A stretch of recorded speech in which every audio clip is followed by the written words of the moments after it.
Hello everyone and welcome back to the Great Book of Grudges. My name is Nathan and today we're going to do something a little bit different. Today we're going to discuss the possible fantasy games for the Total War series after the Warhammer series has ended. So without further ado, let's begin. The Total War Warhammer series was Creative Assembly's first big step into a fantasy setting for their very popular Total War games. Needless to say, this was a huge success, where tens of thousands of players are still currently playing even during content droughts. Now we are close to the end of the series for Total War Warhammer, with many speculating that the third and final game of the series will release sometime during 2021.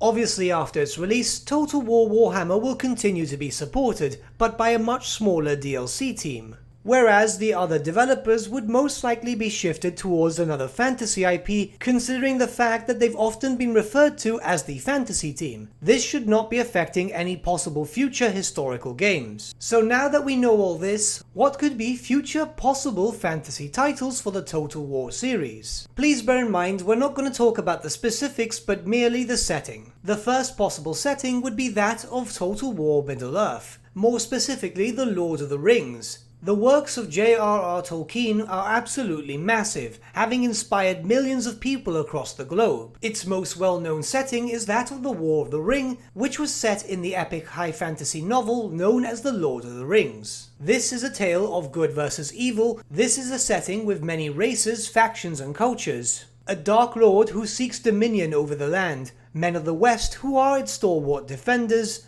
elves who are powerful but reclusive in nature, dwarves stubborn to the last, corrupted men of the East, and so much more. So much has been explored into the works of Tolkien, either in the form of games, films, and even in educational study. The Warhammer Fantasy franchise itself is very heavily inspired by the works of Tolkien, and many Total War fans themselves have requested an official War of the Ring game. There is even a series of mods which completely overhauls an older Total War title into that of a War of the Ring setting.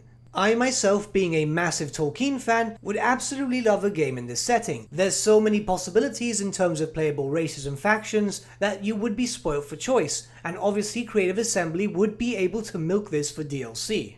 Already, off the top of my head, I could see 4 playable races from the start: Rohan, Isengard, Mordor and Gondor. Then soon enough, race packs could come out for the elves, the dwarves, the goblins of Moria, and so on until all races are eventually introduced. There's even the possibility of Lord packs and sub-factions. Say for example, Gondor would have an Osgiliath Lord pack. Mordor would have a Minas Morgul Lord pack, and so on and so forth. You see, the possibilities are already there. Obviously, it does have to be known that the Tolkien family has been known to be rather hard to work with. But more than likely their financial advisors would look into Creative Assembly and realize how much potential profit there could be from this. I don't imagine that this would be a multi-game series. A setting like this would most likely just be set in Middle-earth, but even then the possibilities are so vast that they could still have enough to make a decent amount of profit. Another possible option would be that of a Song of Fire and Ice, also known through the TV franchise A Game of Thrones. This series is more of a lowish style of fantasy series, but it's got so much character to it. Political deception, different cultures, different countries, and even different continents. A Song of Fire and Ice became immensely popular when the TV show Game of Thrones was released. This TV show was absolutely massive and almost universally loved. Obviously we'd have to ignore the ending for this series, but yeah, let's just not get into that because it's going to get a lot of people mad. But that being said, this is something that could be explored. Already there have been a decent amount of games based in this series, mostly focused on Westeros, but let's be perfectly honest, not many were actually that good. However, a Total War setting might be perfect here, considering the fact that we know of many grand-scale battles set in varying parts of the timeline, which would most likely be explored even further should the writer decide to finish the damn books. The setting could even vary. It doesn't have to be set in the time of a Game of Thrones, considering that there's also a prequel series being planned right now which focuses around the Targaryens. But just give it some thought. Imagine playing as House Stark, House Lannister, recruiting the Golden Company, or anything else really. There's already a possible endgame event here, if it's set in the Game of Thrones timeline, where you and the other factions would eventually have to unite and fight off the Night King. This could even be a multi-game series if they'd like to explore into the other continents of the known world. And lastly for my suggestions would be Total War mythology. So simply put, this would be your basic Total War game set throughout different periods of history, but also with added mythological units for that period. This could easily be turned into a full-fledged game series. Imagine Total War mythology set in Egypt. The setting would be around the Bronze Age, but here you'd start seeing living sphinxes and so on. Another example could be a game based in Scandinavia around the time of the Vikings. There you would have ogres, trolls, elves, dwarfs and so much more.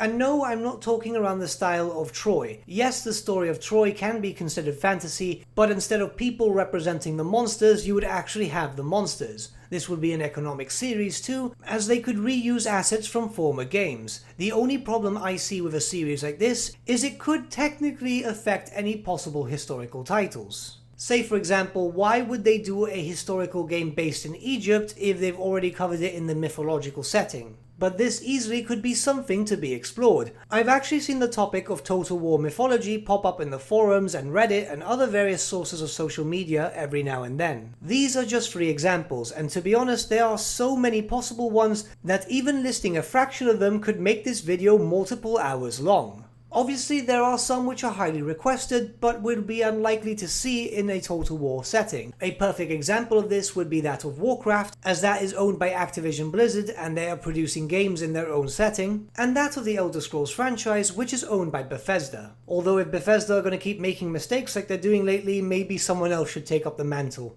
But what fantasy settings would you like to see translated into a Total War style? Let me know your thoughts in the comments and let's start a bit of a discussion. I'm rather curious to know what you guys would like to see in a Total War setting. There are honestly that many possible examples that I'm hoping to see quite a few unique ones in the comments below. But with that, my friends, we've come to the end of our video. Thank you so much for watching. If you did enjoy the video, might I suggest giving the video a like, or even subscribing to the channel, as it really does help us out. In the description section below are various different social media links such as Facebook, Instagram and Discord, where you can get in contact with the Great Book team. Also in the description section below is an affiliate link with Element Games where you could buy loads of hobby-based products, not just Warhammer, for 10 to 25% off. Using our special link and also the special code, which is also in the description below, supports the channel at no extra cost to you, which we think is rather cool. A big thank you to our patrons. Your support means the world to us. It's amazing that people want to help a small channel like us grow and get to a higher level of content. A special thank you to Ryan Birch and Gibraltar LUSC for subscribing to us at our fame level. You guys are super cool.